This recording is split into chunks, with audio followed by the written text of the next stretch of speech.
Hey guys, just on a quick tip, if you missed out on any of the SH Figuarts versions of the Dragon Ball characters, Amazon has some of the Figurized versions on sale today. Peep the link in the description down below and it'll take you right to them.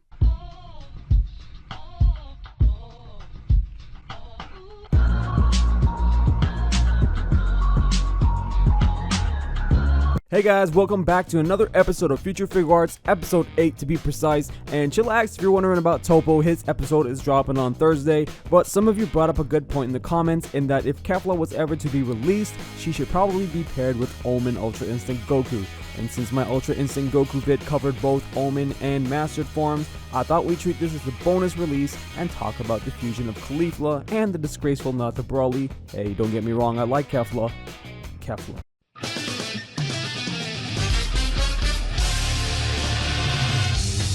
Okay, so KEFLA, pretty much Dragon Ball's Mary Sue. Again, don't get me wrong, I like her, but how are you gonna tell me she's strong enough to take on Super Saiyan Blue? And before anyone mentions that argument that Universe 6 Saiyans are stronger, I feel like we do need more backstory on this before making it concrete. Anyway, let me just say that I do support KEFLA's release, as I really do think we need more female characters in the line, seeing as right now we have a grand total of 1. I mean, I'm not against characters we have or anything, but sometimes it's nice to see something other than big muscular dudes in the display, you know? Okay, so just like most of the other Saiyans, I think we're bound to see a base form head in addition to her Super Saiyan state, or would it be Legendary Super Saiyan? Regardless, we'll see 2 heads. Starting with the base form head, the standard matted black hair is pretty much a given at this point. And I mean, I'm actually excited for this because it's not the same damn Goku or Vegeta hair we've been seeing for the past almost decade. I mean, if Raditz didn't come out and break this cycle, surely KEFLA will. Speaking of Raditz, look out for him in episode 10 of Future Figuarts. So with the base form head, aside from the matte black paint and a different hair sculpt in the form of a ponytail, she's also one of the only other characters wearing 2 Potara, which we'll obviously see. Only difference I'd like them to make is possibly make the Potara a bit more bright or saturated so we can clearly see them. I mean, doing this might also make the Potara differ from Goku Blacks, but hey, this is KEFLA, she's fused. The Potara needs to be evident on the figure while not looking drab and washed out. Aside from this, KEFLA's base form head is just your standard Saiyan head, black eyes, line for a mouth, etc. Only main difference is the eyelashes. They should really be longer and more defined than Goku or Vegeta's, at least one would hope. Now, in terms of her legendary Super Saiyan head, I think it makes sense for them to go with the same paint as SDCC Broly, as this is half who her character is based on, right? Now, for her eyes, they're pretty similar to the original Super Saiyan eye colors. While they may be a tad darker looking than Goku or Vegeta's, or even slightly more blue, they're definitely bigger. And this should no doubt be reflected in the figure as well, further accentuating her feminine characteristics. For her armbands and leg bands, I wonder if they'd use the same gold as they did on Broly. I mean, from a budget standpoint, if they had the same paint lying around or in reserves, then I guess we'd see that again too. Now let's talk scale and sculpt. One notable thing here is that KEFLA is notably more defined and slightly more muscular in her legendary Super Saiyan state, which she should be. And of course, she's not in her base form. So it brings up the question of which look Tamashii will use for the figure. Which would the fans prefer? I think the muscular legendary Super Saiyan look would make the figure more unique, but I'm a little worried that they might over-feminize the figure and make her look smooth and undefined as she looks in her base form.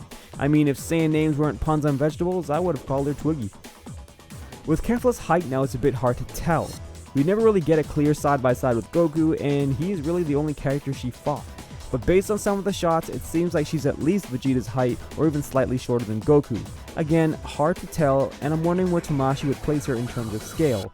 Would they possibly use Bulma's height for this figure in the future? So with her base form head, I'm gonna guess it'll be similar to Vegito and say we'll see 2 base form faceplates and then maybe 3 Super Saiyan faceplates. For her base form, I'd imagine we'd see a smirk, as that's how she first appears when the fusion takes effect, as well as a power-up face like the one seen here. For her legendary Super Saiyan or Super Saiyan form, this is where things get a bit more creative. First off, I think one of the faces we're bound to see is this one. Now, if anyone knows the name of this attack, please let me know. Otherwise, I'm gonna keep calling it Strawberry Kiwi Blast. And I'm willing to bet that this would be one of the poses we'd see on the artwork on the back of the box as well. I'd imagine we'd also see another smirk type face such as the one here, as Kefla is just that type of character, much like Vegito, except she isn't shy about showing it through her facial expressions in addition to her fighting style. Now I do think we need the standard angry / teeth gritting face as well, but one face I'd really like to see is the shocked expression because, well, you can't recreate that epic grind Kamehameha without it. You just can't, and I'd imagine a ton of displays would have this scene going on.